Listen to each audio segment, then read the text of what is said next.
Hello, my name is Toby Amies, and I am a multiple award-losing filmmaker from the UK.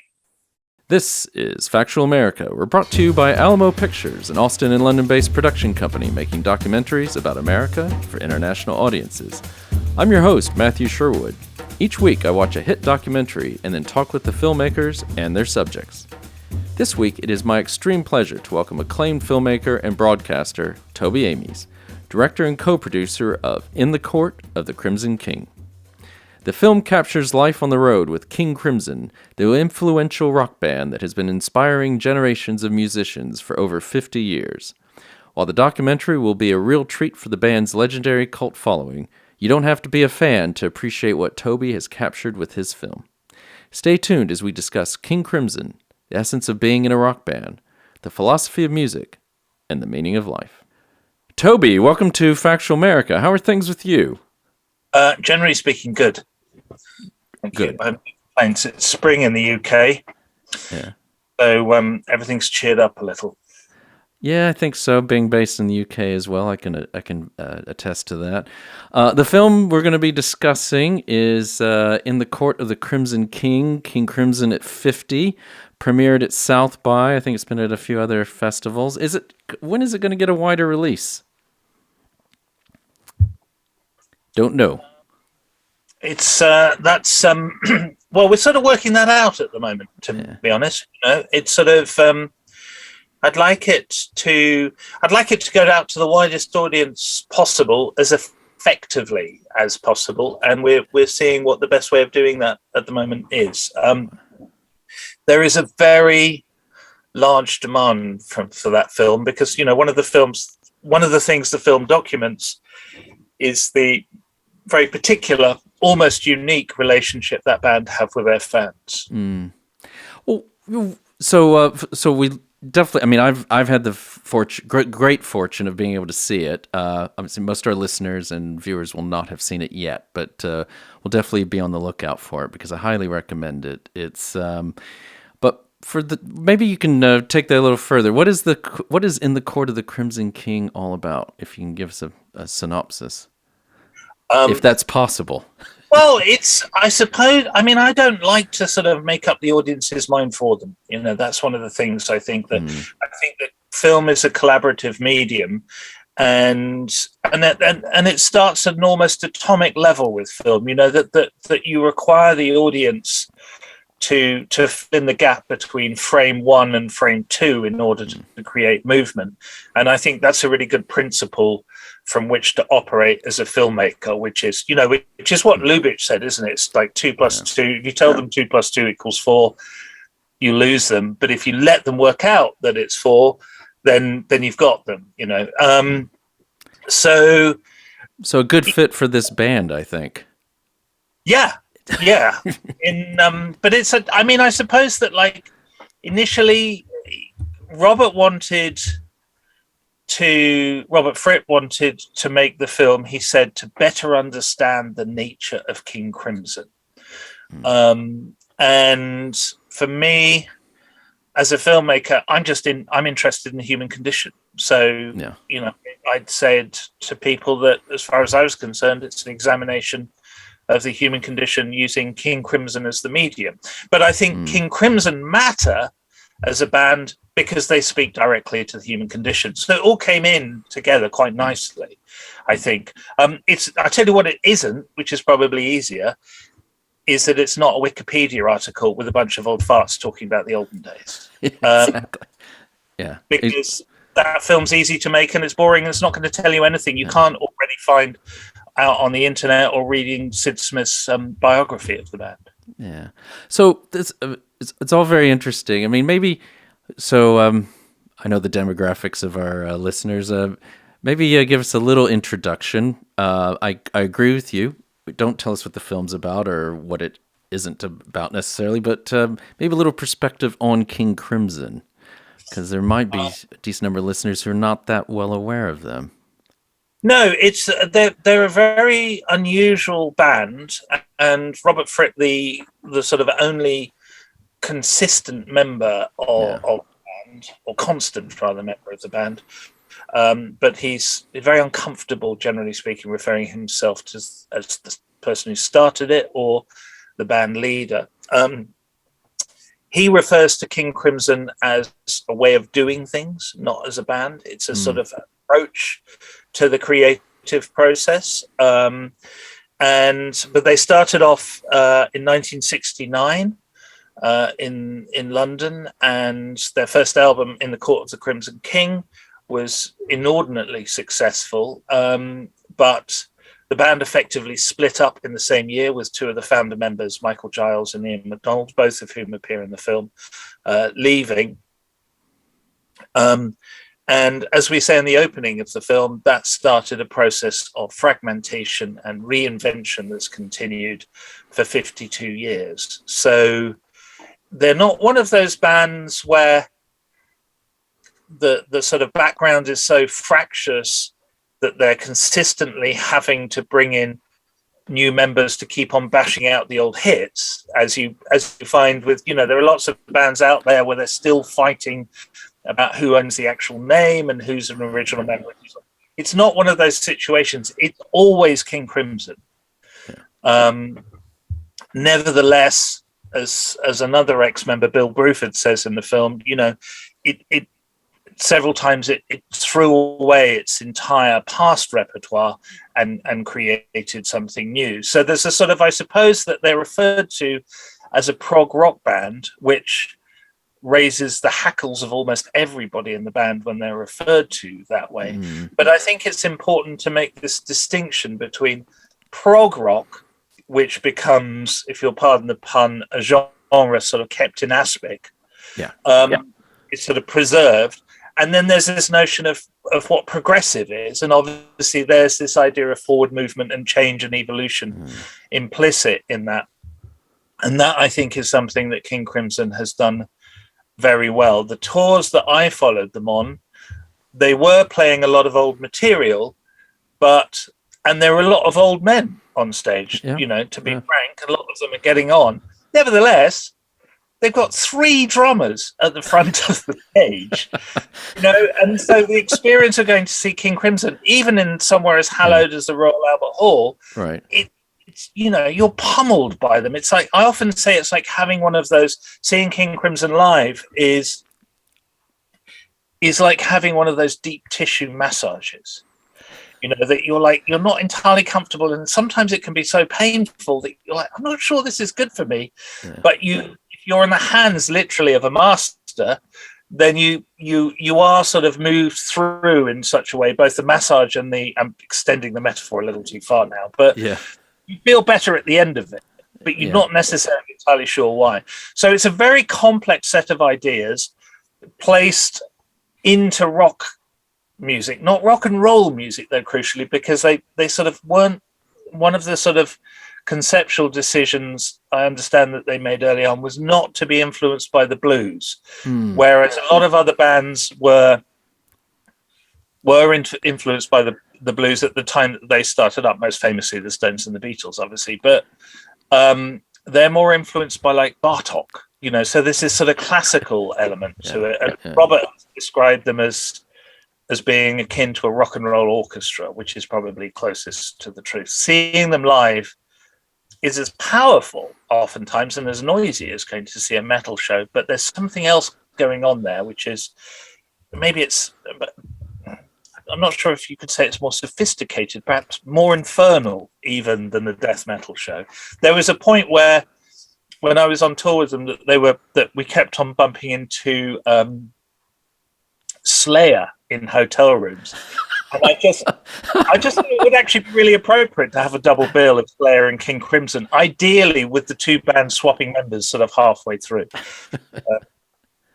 But Slayer didn't make it into the doc. No, they didn't. Well, I mean, they're really I sort of, one of the things that I wanted to avoid with the documentary as well was having to cut in people who were, again, telling you what to think, I didn't want to have like a bunch of talking heads, to say nothing of the fact that with around, I was entirely sure of the exact number, 80 members to the band in total. there was really, I had to limit. There were people who were in the band who were not in the film at all, just because there's a limit to how many characters you can ask an audience to sort of see before it all gets confusing, and no one really gets the time to say anything worthwhile. Yeah. So were you a fan before you made this film? I mean, I'm not asking you whether you're a fan now or whatever, but how were you? I mean, how did this happen? This documentary. Which question would you like me to answer? Well, yeah, that's a good point. What were you? How well did you know King Crimson going in? I didn't know them at all. I was sort of, I'm 54, which means that I was sort of just a bit too young to sort of properly engage in punk when it was happening in the UK, but young enough or sort of aware enough to be listening to the radio and hearing people like John Lydon telling us that the previous generation of musicians were all dinosaurs, and they should be taken to the guillotine effectively. Although ironically, one of his favorite bands is Van der Graaf Generator, who are a prog band. But so a lot of, with that sort of teenage arrogance, that stuck with me for a long time. So I wouldn't listen to these sort of dinosaurs effectively. So I didn't really know anything about them, but I did know a fair bit of Robert's work in other areas because, notably, he worked with Brian Eno and made those extraordinary records, plus his work with David Bowie and stuff. For people who don't know, he played on Heroes. And so I was aware of his work from that side of things. But how the film came about was because Robert and his wife Toya live in the same market town in the Vale of Evesham in Worcestershire that I'm from. And so I'd met them socially because my parents and they lived on the same street. And wow. And as a result, I'd had some interesting conversations with Robert, and I was making a documentary for Radio 4 about the process of archiving yourself. It was just at the sort of point at which social media was really exploding, and there was a sort of saturation level for mobile phones that meant that we were all in a process of archiving ourselves without really considering it. And Robert was somebody who I was aware was in the process of constructing his own archive with a great degree of self-awareness. So we worked together on that, and then I'd sent him my first feature doc, The Man Whose Mind Exploded, which he was very fond of, and I'd gone over for drinks before Christmas, I think in 2017, and was telling him how I'd been contacted by somebody via Instagram saying, "You don't know me, but me and some friends have started this sort of sex cult based on the notion of cosmic fuck, which is a tattoo that the main character in my first documentary had on him, and there's a sort of comic moment of light relief where the tattoo is mentioned in the film." Yeah. And these people in San Francisco or Oakland had expanded on this notion and had started tattooing themselves and had this sort of like weird, well, not weird, but like this little grouping based on this notion. And I was saying to Robert how nice and exciting it was to make a work of art and for it to be interpreted in ways that you could never have conceived of.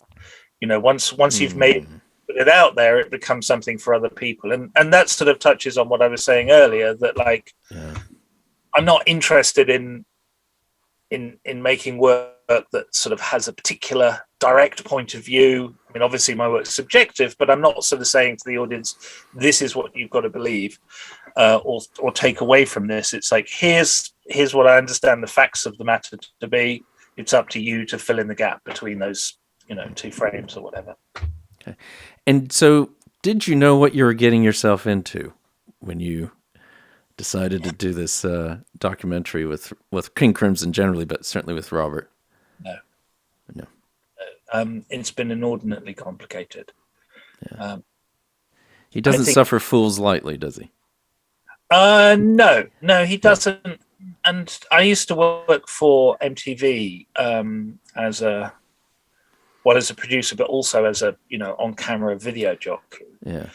And I, I love cinema, and that's what I make, but I really love music, and I've had some goes at making it, but I'm not, by any means a natural, and I'm too old and too stubborn to sort of learn how to play things properly now. But so I've been around music all my life. I mean, everybody's been around music all their life, haven't they? But I mean, it's been a great passion for mine. I studied at university. Culturally speaking, I've been a DJ for 36 years or something, and it's a huge part of my life. So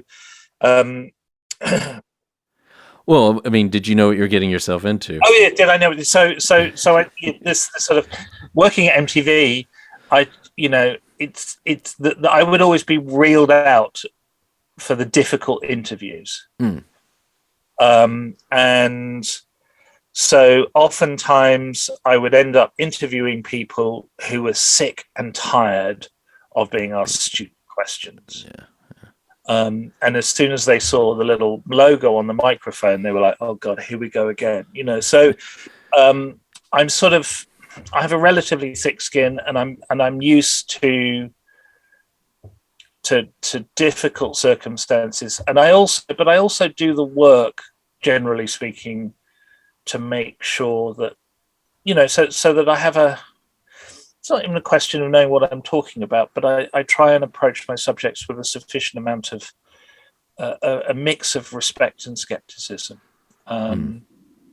because it's not my job to impose a point of view on anybody, but at the same time, I do think it's my job to act as a medium between that person, their ideas, and an audience. But I have a lot of sympathy for musicians like Robert, and this refers directly to our relationship, who, they put the inner depths of their soul, they allow their music to speak for that part of themselves, and they've put it out there. And so understandably, sometimes, they're a little bit hostile to picking it apart or trying to speak about it when you actually, it's there. The music is there. And one of the advantages of making a documentary about music as opposed to writing about it, of course, is you can include the music, and you can include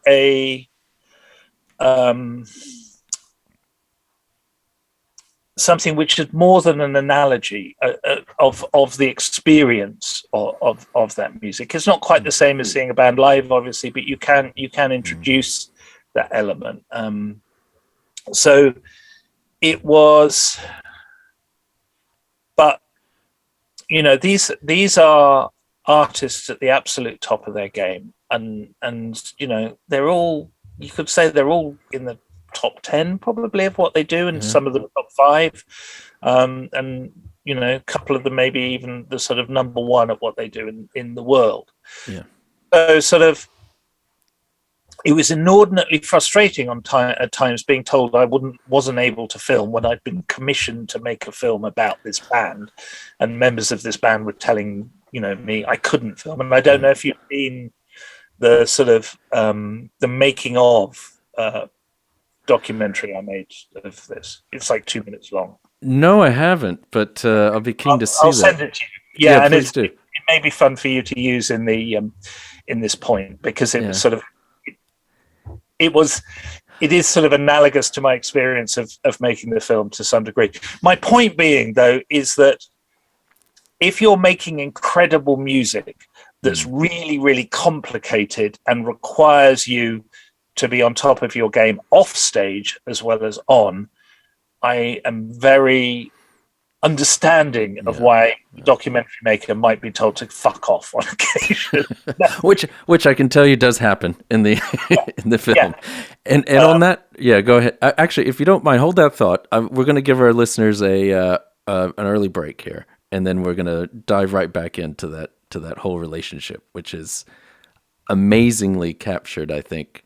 It's one of the best great docs are about much more than their immediate subject, and this whole director-subject relationship that you capture. That's an element of this. Is one of the many interesting stories that is told by this doc. So we'll be right back with Toby Amies, director and excuse me, co-producer of the In the Court of the Crimson King, King Crimson at 50, premiered at South by, and we're all eagerly waiting for its wider release. If you enjoy Factual America, check out the Movie Maker podcast. That's all one word, Movie Maker, where our friends at moviemaker.com interview everyone from filmmakers just breaking in to A-listers like David Fincher and Edgar Wright about their movie-making secrets and behind-the-scenes tricks of the trade. They go deep and let the guests speak uninterrupted to get you the most film insight. Now back to Factual America.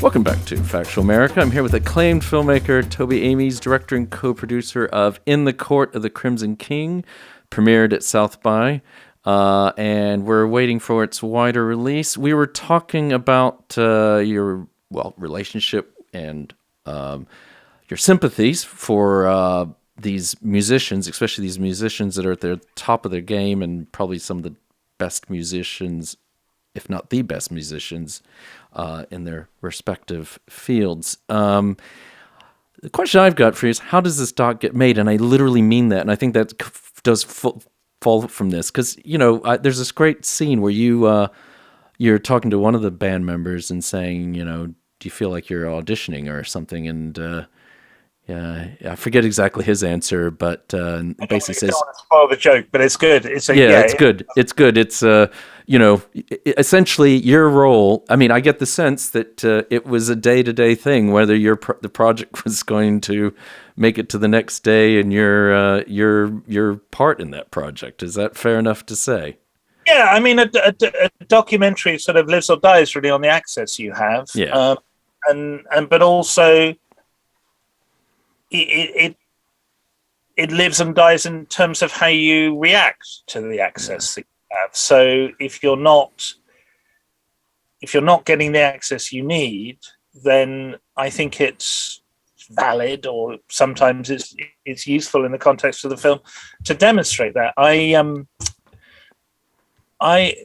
My work is enormously influenced by Ross McElway's Sherman's March, which is a film which is ostensibly about one thing, General Sherman's March through the South, but it's actually about something else, which is this lonely man's search for love. And I think that there's something. As I think I mentioned earlier, I don't really consider my work to be objective at all. But I think if you make your subjective approach apparent to the audience, then it allows them to understand the parameters of how this material is coming together, and it sort of allows you to set up a relationship of honesty with the audience. But also, crucially, it allows them a bit further in. I read an interview with a famous photographer who was asked how he set up his shots, and he said, "Well, I frame them up like I think they should be framed, and then I take another step forward." And that's kind of what I like to do with my films, is sort of bring the audience as close to the subject as possible. I used to be a portrait photographer, and when I was doing that, I made a distinction between two types of portrait photography. One, which was fashionable at the time, which is where a photographer turns up with a particular aesthetic that they have and a particular approach, and they take a photograph of their subject in that style, and it looks like a photograph by that photographer. But you don't really, in my opinion, learn that much about the subject. What I wanted to do was turn up, and because I used to photograph a lot of what Liz Hurley would call civilians, normal people, non-celebrities, and so on. Every time I used to turn up for work, so I would hear somebody say, "I hate having my picture taken," which is analogous to the experience of making the King Crimson film. Yeah. And so I would spend time making them comfortable, and crucially making them feel that I was not there to exploit them.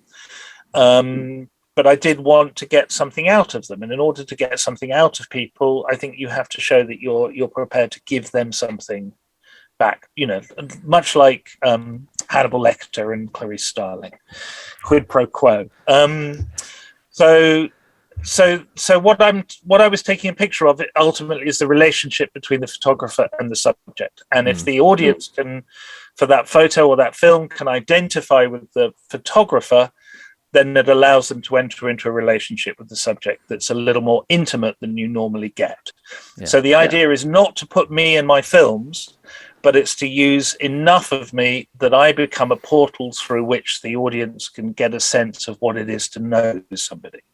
And to do that requires not being too much of a dick, being sensitive to the wants and needs of other people, and above all, just sort of being persistent, gently persistent, not being a nuisance necessarily, although it's clear that I was, and slowly developing a relationship with people. And that is what ultimately you put on screen. And that is how you achieve a degree of intimacy in film that to me is a good version of cinema. That's how you get, because I my films generally are made up of moments rather than they are sort of carefully structured plot wise or whatever. It's, I mean, obviously that's part of the process, but it is a question of having these moments of what you can transmit as real life, coming out on screen. No, and I think that the relationship's difficult, then that's also what comes across, and that's there's a fair amount of that in the film. Yeah, and so don't want to have to do spoiler alert, so we won't go into, and people just need to see the film. But I think it's done very effectively. And is it fair enough to say, by doing that, you've not that this was the point, but it seemed to me the band became a little more used to you by the end of the filming, and therefore you have some very poignant scenes throughout the film, but certainly, and however they're ordered, it doesn't really matter. But I mean, that where they obviously do open up to you. The relationships flips for a few of the characters, certainly, in terms of what they're willing to give and what they end up giving. And then that is that's the director-subject relationship to a T, isn't it? Yeah, and it's very hard to do that with the crew. So that's why, parts of the film, I wince. They're so badly shot. There are parts where it's out of focus. There are parts where, because you're self-shooting, right? You're doing it. You're the one-man band. There were some live sequences where we had a full crew to film the band. Excuse me for the coffee, but yeah, mostly it's self-shot, and I made a decision with the camera that I used that it was sort of plug and play, and which meant that I was ready to go whenever something was happening. But it struggled in low light a lot, and the autofocus struggled and so on. So I had to make serious compromises visually to get what I needed. But what I needed was much more important than it looking great. Yeah. And I think filmmakers can get very caught up in the aesthetics of something. And for me, it's like, even if it looks like hell, but it's having the impact in the audience that I want it to have, or it's affecting the audience, then I don't really mind. No, and I think that's so. I mean, as you've already said, it's not a music doc. It's not trying to be you don't want it to be a standard music doc. Well, it's a documentary about the power of music, and it's a documentary about musicians. But my ambitions for it were always more than that, because I think that when I was making The Man Whose Mind Exploded, which is about a very wonderful but unique individual who is infuriating at times, maybe more some parallel there, a painter friend of mine, Dolly Thompson, said to me, she said, why don't you just let the subject be the thing that determines the shape of the film? form following function in a way. And I think that King Crimson is inspirational for me in lots of ways, partly because of its devotion to this notion of evolution, but also it's not, they're not iconoclastic for the sake of it, but they are a band that will adapt to changing circumstances quite happily, and I think that I found quite influential in how I put the film together. It's like I would look, if I was lost, I could look to the band for inspiration. And speaking about being inspired by the band, I mean, there's this, I think early on, you have this whole discussion with Robert about silence. And that plays, so again, I don't want to, because there's some scenes here I don't want to give away, but silence, it may sound odd to listeners, but silence plays a big part in this film. Yeah, absolutely. I mean, I can never remember the proper aphorism, so I'm probably getting it wrong. But I think it's what music is the cup that holds the wine of silence, or it might be silence is the cup that holds the wine of music. Either way, it's that yeah. I mean, it's also like there's that, there's a fantastic drawing technique. Where if you have to draw, say, like the corner of the kitchen, which is quite complicated, and it's quite complicated in terms of the organization of space and lines and so on, that if you can sort of force your brain not to draw the things, but to draw the gaps between the things, you actually find that the picture comes out sort of weirdly accurate. I mean, if nobody tried it, it's a sort of really exciting way of drawing, because it's sort of the picture comes out of nowhere because you're not actually focusing on the things. And I think that maybe to some degree, I mean, I'm very wary of paraphrasing Robert or trying to explain his ideas.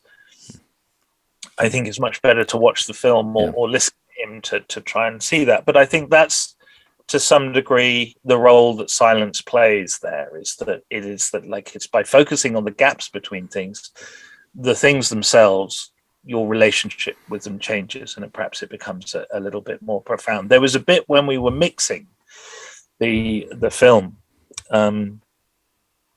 where Robert refers directly to silence, and I said to the sound editor, it's like, take everything out now, everything. And both he and the manager who were with me in the edit were like, mate, I don't think that's I was like, no, just completely dry, nothing. And it's a tiny section, it's like 10 seconds long, but it's magnificently uncomfortable. But it's also it's just so great that, like, you're I was going to say forcing, but I'm going to say encouraging the audience to experience silence in the cinema in a way that we're just completely unused to. And it's really weird, is that to have just this little section where there's nothing, you've got a picture to look at, there's nothing else to sort of distract you or whatever. And obviously, again, without doing a spoiler alert, that it prefigures something very strange and wonderful that happens later on in the film. But yeah, there's a magnificent perversity as well in terms of, like, making a film about a band, and the first thing you start talking about, the absence. It kind of sets the stage, though, doesn't it? Yeah, and it also tells you that this is a band who approach music in a way that is highly unusual. Yeah. And again, it's not necessarily consciously iconoclastic, but they do things their own way. And what I think is just brilliant about King Crimson is that they've been doing their things their own way for over 50 years, and they've made a success of it. And they don't appear to have, I mean, as the film documents, there's no shortage of sort of grumbling in the background, but they've not really fucked anybody over in the way that the music business normally fucks people over. And the sort of one of the things that's really been great for me in making this film is like the 14-year-old snotty punk going, dinosaurs are not interesting, what men are doing, whatever. They're one of the most punk rock bands I've ever come across, because they do it themselves, and they've made themselves financially secure and successful without exploiting people. Again, there is some grumbling in the background from ex-members, but I think that if you're going to offer a critique of how things are done, your critique is much, much more effective if you provide a workable alternative. And that's something that I think English punk really failed on. It's sort of its chaos model was predicated on the notion that it still had to get, well, I'm not talking about the Pistols here, but still had to get another advance from EMI and then another advance from Virgin and stuff. Whereas the real punk rock thing is to do what Ian Mackay of Discord and Fugazi did or something, which is where you set up your own record label and don't screw anybody over in the process and provide a workable alternative.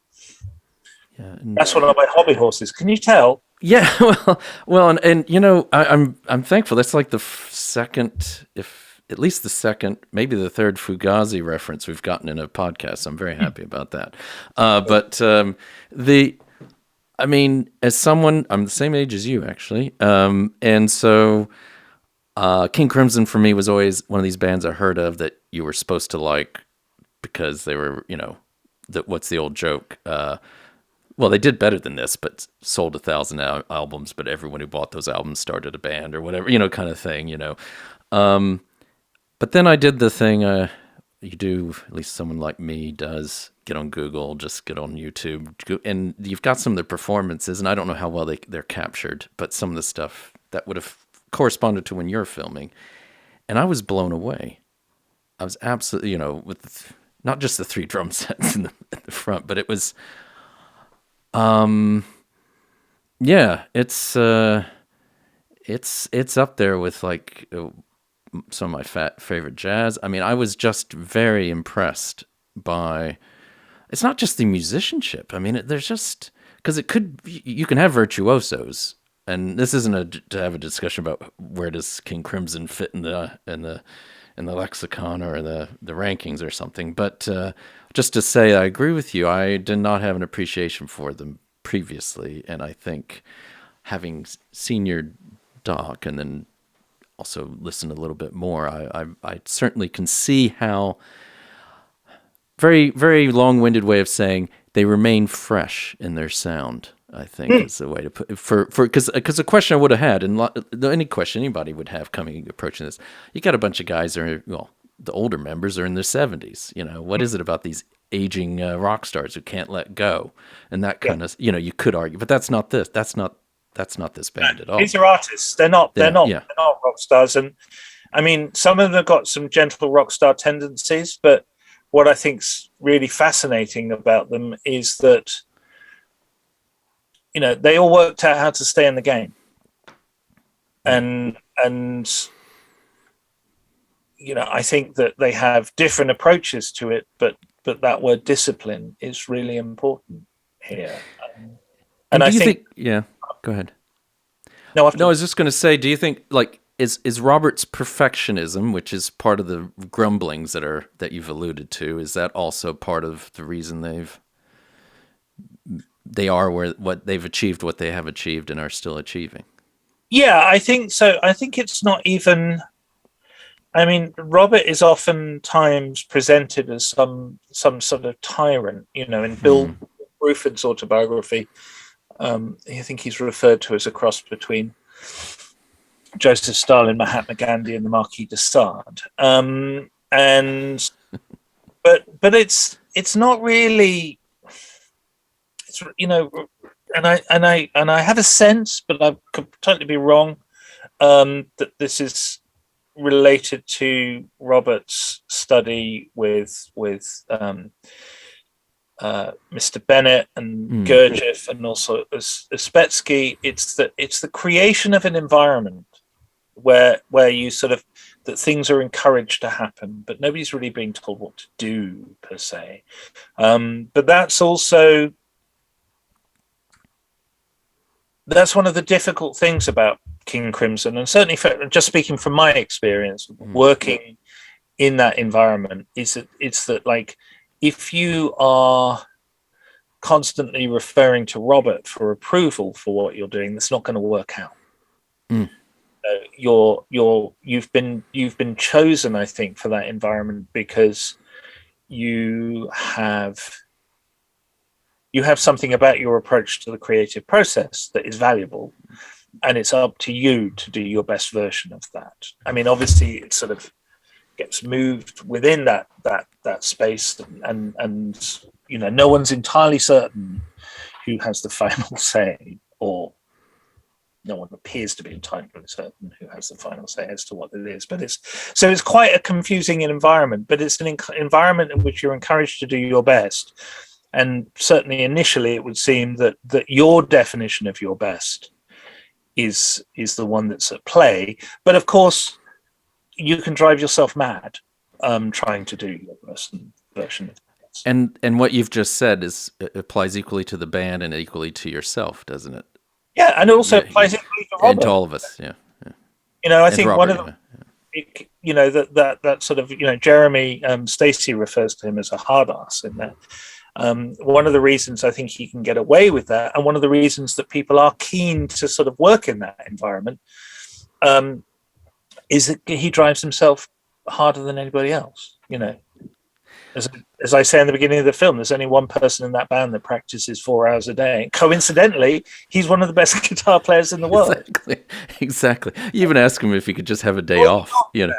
Yeah. Exactly. But I mean, you said bringing out everyone's best, and he's created this environment. Do you think you've created your best? And what is Robert's? What does he feel about the final product in terms of the film? Is that just say that, like, people can drive themselves crazy trying to get positive affirmation from? Not that you try. No comment. Yeah. You know, initially, to be honest, I started off thinking that I was making the film for Robert.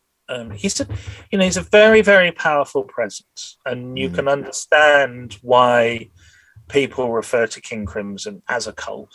You know, I don't think he has any intention of doing that. You know, in the film, you see several instances of sort of expressed irritation. And that irritation oftentimes, I think, is to do with Robert being like, why are you giving me your problems to deal with?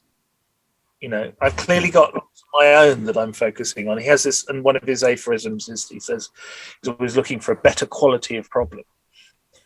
So if you come to him with something that is solvable by yourself, then you get some irritation. What is let me just, I'll segue into that. No, that's very interesting. But what does Robert think of the film? Well, he said that I suppose that the first answer to that question is, this film's not for Robert. It's for people who want to know a bit more about what King Crimson is. But he did commission it, saying that he wanted, you know, the film to better understand the nature of King Crimson. I think that he's not interfered at all, by the way, nor is the management. So the only sort of critique I've had of the film directly in the process of making it was that it didn't have enough music in it. But I think that, like, apart from the moments of silence in it, there's music pretty much throughout the whole thing. But you're going to have to ask Robert what he thinks about it. I mean, I think that I don't think it can be easy to see yourself on. I mean, you know, there's a reason I used to be in front of camera. I shifted behind it. You know, so I don't want to be that exposed most of the time. So But I tell you what, I think at one point he said it didn't really tell him what King Crimson is. But I think it does say what King Crimson is. And I think that the film says that King Crimson, well, I'm not going to say that because I'm just telling the audience what it's about. I'm going to take your offer up of cutting that bit out, if you don't mind, because I don't know what Robert Fripp really thinks about the film, but I think that Robert Fripp is more interested in what other people think about the film, because he wanted the film to introduce people to King Crimson, which is something that really matters to him. And the film documents how much that band matter, both to the people who've been in it and who are in it, and also the people who really love it. I mean, that's one of the things that I think the film that I'm pleased with in the film is that the sort of external voices of authority are fans. They're not music journalists or other musicians. You know, they're people for whom the band matter more than, you know, that they have peak experiences for. So I think in a way it sort of matters more what they think, if that makes sense. You know, it makes perfect sense, certainly, especially now that I have seen the film. And in that vein, I mean, how do you make a film that lives up to those expectations, those fans' expectations? I mean, these people, as you say, have peak experiences at their concerts, and now you're trying. And there's a whole great section in the film where the band talks about that, trying to, because people come more than once, right? Yeah. So you've already had a peak experience. By definition, it's your best experience ever of the band. How are you going to? How are you ever going to top? I want that again, please. Yeah. Yeah. Please, I want that again. Yeah.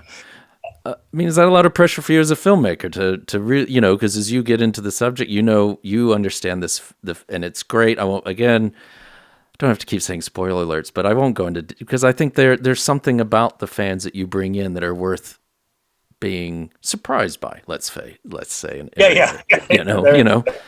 So I think that's part of the experience. So I wouldn't want to affect anyone's watching experience, but that must put pressure on yourself as well. I mean, you have your own pressure you would put on yourself anyway, but to know that you've got this fan base that's has this appreciation for someone like for King Crimson and what they would want in a film about the band. Yeah, I used to do this show on MTV called Alternative Nation, and it replaced a show called 120 Minutes, which had a very sort of loyal and expansive fan base all across Europe, because it was the only time that MTV showed sort of alternative or indie music and so on. And MTV got rid of it overnight without warning anybody and without speaking to the fans. It was just at the point where email had just about started. And I was over the moon to have this gig, and I was a producer on the show as well as the presenter. But I was also aware that, like, the way that they got rid of the original show was pretty uncool, to be honest. And so this new show I did turned up at the same time slot as the old one, but with no warning. So I was just aware that, like, all over Europe, and it was a small audience, but it was spread over, and it was that 2 hours, those 120 minutes, you know, for a lot of the audience for that show, that was the only time that they'd watch MTV. And there was no YouTube or whatever, so nobody had access to this stuff. The only way you could get it was through MTV. So the first word I said was sorry, and I said, "It's the old one's gone. There's nothing we can do about it. But this is your show. We're going to do our best for the next 2 hours. If there's anything you don't like, let us know. You know, and here's the address." And the next week we got, some emails and a couple of letters, and so a few letters, and we name checked everybody who'd written into us, and within reason, we did the things that they'd asked us to. and so the people who hated us most were name checked, and they became part of the new version of the show. And that relationship to the audience has just informed my work ever since. And it's obviously it's a very delicate balance. As a podcaster, you know, I'm sure you know this, that like the audience feedback is important, but you have to avoid what I think Sam Harris has called audience capture at the same time, which is where you sort of pander to the audience too much, because you know you can't pay attention to the comments really. So there's a very long answer saying that, like, with regard to the pressure from the fans, which I'm still experiencing, you know, I get emails every day saying, when's this thing coming out? I started off sort of researching them and spending time on the message boards and so on, within reason, because I'm not that interested in how a particular time signature was played at a particular venue on a particular day, right, or whatever. But I'm really interested in terms of why King Crimson matters to people and how it matters to people and how it affects people. So sort of I map that to some degree. And then having an understanding of that, I suppose that informed the interviews I did, because I would, generally speaking, when I was on tour with them, I'd turn up at the venue at sort of load in or just before sound check and sort of try and catch people in the corridors and maybe film a bit of people practicing. And then when the band sort of would retreat to their dressing rooms prior to the show, I would go out and sort of talk to the fans. And you know, you could make an entire documentary on the fans. And in this, I want to make clear that I was very influenced by a Depeche Mode film called "The Posters Came from the Walls" by Jeremy Deller and Nick Abrahams, which was commissioned by Depeche Mode, but they're not in it at all. It's just Depeche Mode fans, and I think it's one of the best music documentaries ever, because you get to see why the band matters to the people who care about it. And there's a bit in the film where I have a slight argument with Robert, where I say, you know, when you walk out on stage, what's at stake? And in a very Fripp way, he demands that I ask him a different question. But you know, I was very keen to show the audience why there is something at stake when that band walk out on stage. And the best way I thought to do that was to show just how much it matters to the people who go and see them. And I also and again, my camera struggled in the low light, but I just love seeing the impact of the music on people's faces. You know, it's, and you've certainly get that with some of those crowd scenes, and it runs the gamut, doesn't it? I mean, in terms of gender, background, nationality. I mean, they resonate. King Crimson certainly resonates with their fan base. It's a varied fan base, probably more varied than I would have probably knew going in. I think it's when you're aware that, like, that there are, you know, famously everybody says the queue for the men's loos at a King Crimson concert is like 4 times the length of the one for the ladies. It's sort of like there is that stereotype, and there is some truth in that stereotype. You know, they are a band who resonate now for gentlemen of a certain age, because they caught those men, you know, at a very important time in their lives. Simultaneously, I think it was very important to show that that's not the only audience, and it could be. And also, I think it's very important to get the sort of the best available spectrum of opinion about the bands as well. There is a missing scene from the film, which. In which I was they were on stage and I was walking around the halls in Bournemouth in England, and and I came across this rather morose looking lady in the bar, and I said, do you mind if I ask what you're doing here? And I asked if I could film, and she sort of agreed. So I filmed, and she was just like, I hate this so much. And I wrote to her afterwards and said, please, can I use this? And she wouldn't let me use it. But it's not everybody loves it and stuff. And it's sort of, I think if you decided that you didn't like it, you must find it very hard. I'm still, to be honest, I'm very fond of the record Red, but I'm not an enormous fan of them on record. I tend to like stuff which is, I like soul music a lot and stuff. So not that there's no soul in their music, but there's not a lot of groove. And I tend to, music that has groove is tends to resonate with me more. But live, they're just magnificent. There's so many people I would love to take to see King Crimson live.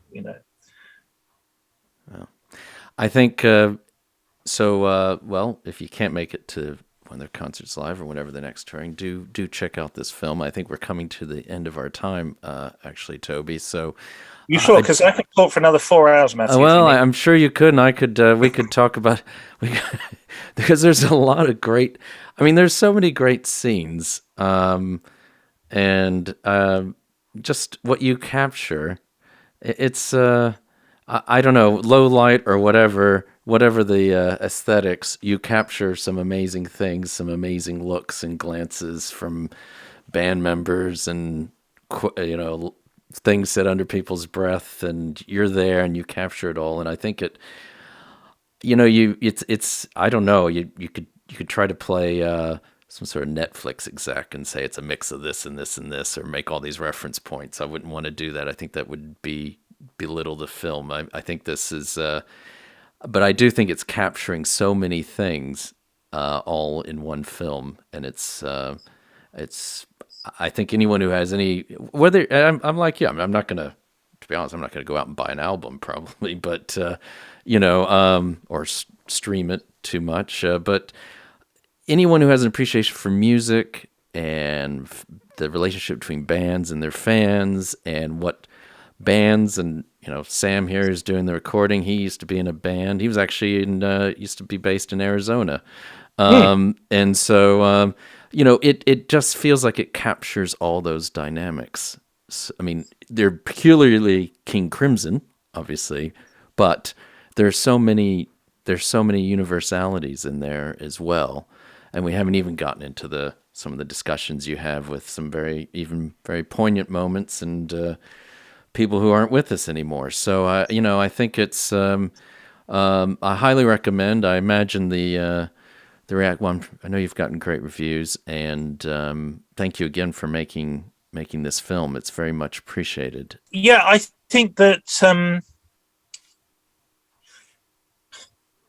no matter the genre or the form it takes, I think great art speaks to the human condition, and so I think King Crimson matter because they do speak to the human condition, not in quite such an overt way in the way that I'm discussing it, but they move people. And so I'm not going to say for a second that the process was simple, but there's sort of something quite elemental about recognizing that and then seeking to communicate it in filmic form.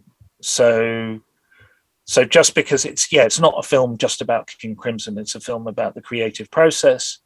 And crucially, I think in terms of universality, as you say, it's a film which asks the question, what are you willing to sacrifice in order to do something extraordinary? And that, I think, speaks to everybody. And with regard to the executive summary of it, and my favorite one today is Spinal Tap meets Succession. I love that, because Spinal Tap. So I was thinking Spinal Tap meets Beware of Mr. Baker. Yeah. Meets I don't know who else. I was going to throw a third one in, but yeah, I had Spinal Tap and has come to mind. And so I wasn't sure how you would feel about that. No, I mean, it's as Bill Bruford says in the film, with that sense of absurdity, you're lost. Yeah. I think that there are moments of absurdity there where there's a degree of self-awareness around them, and there's times when it doesn't. But I think the Succession thing is sort of good as well, because one of the things that's really interesting about that band is that everyone's looking to the top of the pyramid. Yeah. But the top of the pyramid is saying, look to yourselves. So it's, the feuding has to go back inside people, rather. It can't just be focused on the patriarch at the head there. With regard to what's next for me, I'm just hoping somebody's going to say, here is several £100,000 to make a film where you get to do exactly what you want and we're not going to interfere whatsoever.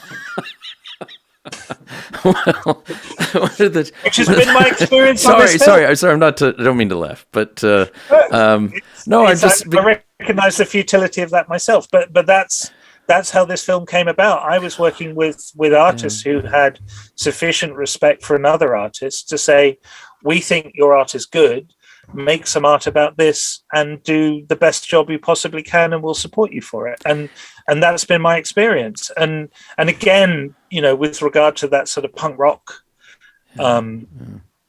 impulse, everybody seems to like the film, so it seems to have worked. But again, can you imagine somebody coming to me and saying that other than Robert Fripp and King Crimson? I can't. So I'm making a film about a beach at the moment, about a place, and that's got nothing to do with the fact that waves aren't particularly complicated individuals. Okay, I should leave it at that. But just one last thing, one follow-up, because you remind me, because I'm one of my other gigs. We've been pitching a political doc, and one of the references has been used as Succession. But what reason I think about it, and one reason I laugh is, and I won't say who the studio is or who we've talked to, but it's always like you said, everyone wants to know the story. They want to know the 3 acts. They want to know how, all this stuff. And the thing is, as you say, access is key.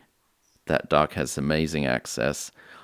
Got an amazing character, kind of not a Fripp character, but a character of that magnitude.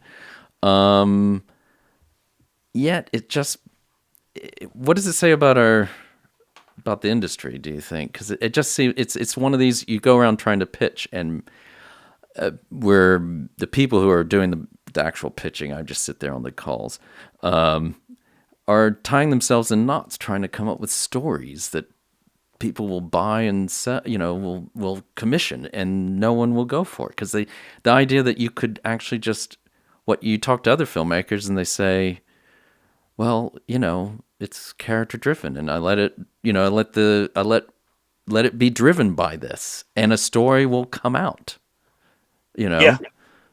But it's, you must have faced this. I do. I mean, and it's sort of, in terms of my practice, I have a sort of if I say a day job, that gives you the impression I make a living out of it. But technically, I have a day job where I make short films about, broadly speaking, the creative process. And so those things are fairly easy to compartmentalize, to sort of create a set of circumstances where everyone's got a pretty good idea of what's going to come out of the whole thing. But also, because they're short, the stakes are relatively low. So I think that I'm a great fan of like the sort of process of and this is partly what you do as a documentary maker anyway, is trying to see something from somebody else's point of view. So I can understand if you have a limited amount of money and your job is dependent on how successfully you spend that money, why somebody's not going to say, here's 300 grand, to do whatever you want. But you're right. It's not conducive to sort of really finding the truth of something. I remember when I was working as a film journalist myself, I was interviewing a sort of venerable variety writer, and he, at one point, he stopped the interview and he said, "Toby, in journalism, what we do is we have an idea that there's a story there, and then we go out and we ask questions to find out what the story is. We don't decide what the story is, and then go out and ask questions in order to, sort of reinforce that bias." But unfortunately, you can understand why people with lots of money would want to have an idea of what's going to turn up. It's not like you say to a kitchen designer, "Oh, just do something in there and I'll pay you at the end of it." You sort of want an idea. But so there's I think you have to be respectful of that transactional side of things, or at least aware of it. But in regard to what the answer is, then it's that I think you have to take a risk. And one of the advantages of working in the way that I do, thanks to sort of digital technology, is that I can amass a significant amount of material in my work without it costing too much. So I think that whilst it's not necessarily fair, the methodology is that if you want to make something that has that other type of truth, that sort of truth that you divine or distill from your experience, then you either have to invest your own money or your own time or both in order to do that. But I think you get much better material out of it. Yeah. But sacrifices need to be made, and those sacrifices in strict production terms have to do, I think, with keeping your expenditure as low as possible, and being willing to take a risk. But my first film took 5-6 years to make, and that film, I'll send it to you if you like. It's like that's even more acutely about the filmmaking process. And there was a point in that in which I was making a film about somebody who is very vulnerable and increasingly ill. And at the very point at which everybody else involved in the project kind of lost interest because it didn't seem to be going anywhere, because it was just observational at that point, that's the point at which I sort of needed to kind of step in and act as a carer for the subject of the film. And that required a significant investment, and just in terms of my time and my energy, one that was entirely worthwhile and warranted. But I just think you have to be prepared to do that, unfortunately. Otherwise, because the audience doesn't give a shit where the money's come from, they just care about what's on screen. Yeah. Well, thanks again for making this film, and I'd love to see that other film you're talking about. And also, do hope that someone does decide to give you $300,000 to make the film you want, whatever that may be. Give or take, yeah. Give or take, yeah, exactly. But at this point, Matthew, it's just what I do. It's kind of, it's what Robert refers to being a musician. I think is a vocation. It's just that's what you do, and so I'm always pointing a camera in one direction or not, and or not, and then you fold it all in together. Okay. Well, thank you. We'd love to have you on again. So absolute pleasure. Yeah, it was a great pleasure. Pleasure's all mine. And it's again, just remind our audience, we've been talking with Toby Amies, director and co-producer of In the Court of the Crimson King, King Crimson at 50. It's premiered at South by Southwest in Austin, Texas, and a few other festivals. And we are really waiting for its wider release because I know it will do quite well. And I know King Crimson's fan base is certainly waiting for it as well. So yeah, and feel free, anybody, to encourage Netflix, Amazon, Disney, or Apple or Mubi to send those emails. I'm sure there's pull your connections or whoever. I think we get well, anyway, I'm not going to say too much about who does and doesn't listen to this, but yes, do give it do put a request in. because It's important to establish that in spite of how much I've been droning on, there's actually very little of me in the film. There is. You definitely, you're always behind camera. Yeah, but it's also, I think it's important to like you do have to kind of like, it's only where it's necessary. It's not one of those.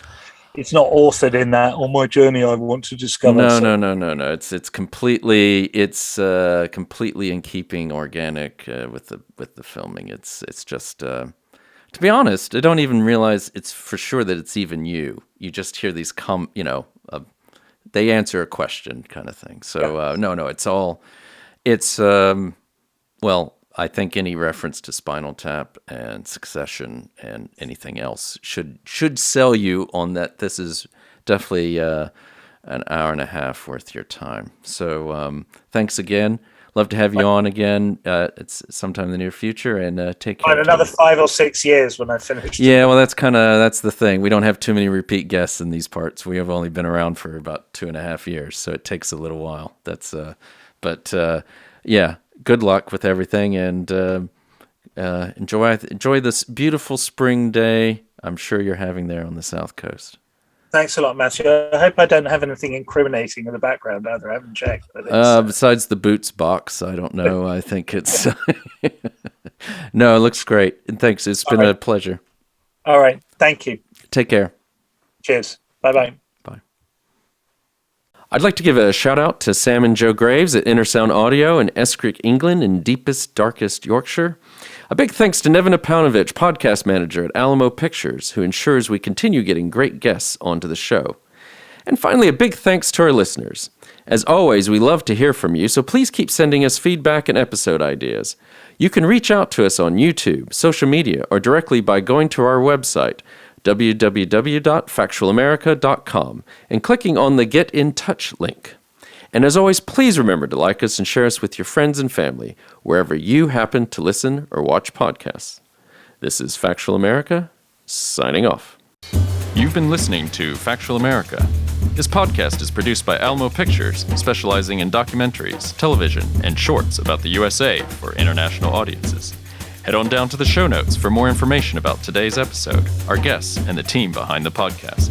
Subscribe to our mailing list or follow us on Facebook, Instagram, and Twitter at Alamo Pictures. Be the first to hear about new productions, festivals showing our films, and to connect with our team. Our homepage is alamopictures.co.uk.